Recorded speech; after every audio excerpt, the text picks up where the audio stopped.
Sir Jai Hind. Group captain UK Devnath sir, Jai Hind. बहुत बहुत शुक्रिया समय देने के लिए। Thank you sir. Jai Hind Rajesh.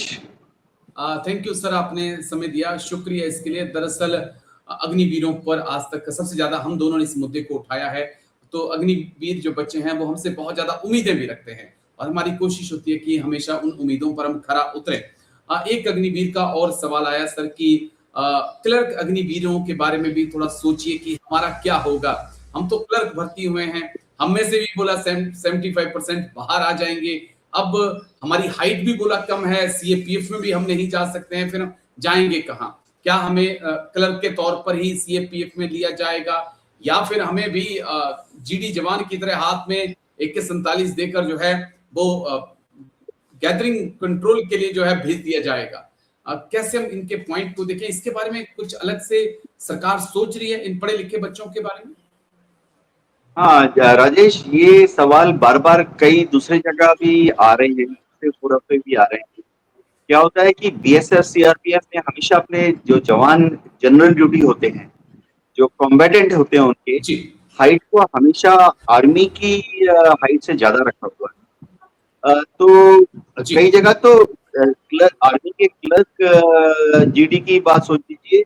कई जगह तो आर्मी के जो नॉर्मल इन्फेंट्री, आर्मर या आर्टिलरी के जवान हैं, उनकी हाइट भी सीआरपीएफ के या बीएसएफ की जो हाइट की रिक्वायरमेंट है उससे कम है।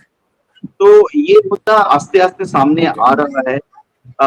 मैं उम्मीद करता हूं कि हमारे जैसे सोशल मीडिया प्लेटफॉर्म के प्रोग्राम देखने के बाद भारत सरकार, ministry of defence, home ministry इसका संज्ञान लेंगी और फौज से जो बीएसएफ ज्वाइन करना चाहते हैं उनको हाइट में थोड़ा कंसेशन देगी, खास तौर से जो क्लर्क ट्रेड है।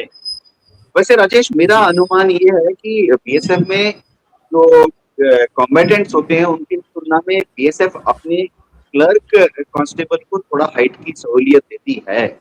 एग्जैक्ट छानबीन करने के बाद ही पता लगेगा। नेट पे कोई इंफॉर्मेशन मिल नहीं रही है।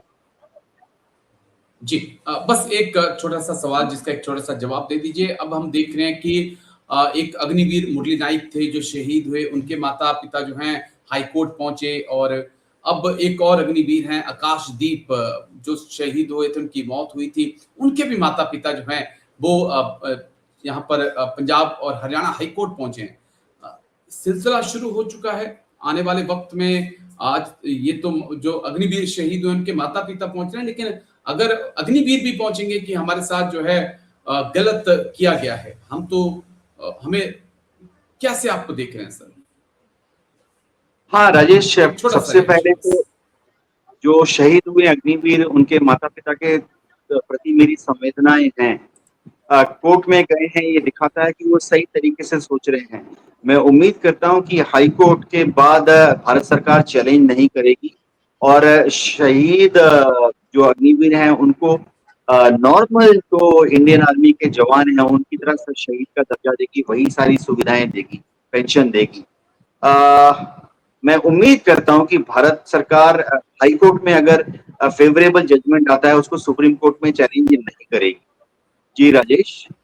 चलिए, ये देखना बड़ा इंटरेस्टिंग होगा, लेकिन ऐसा होता नहीं है। सरकार जवानों से ज्यादा पैसा वकीलों पे खर्च कर देती है कि वो केस को लड़े और जीते।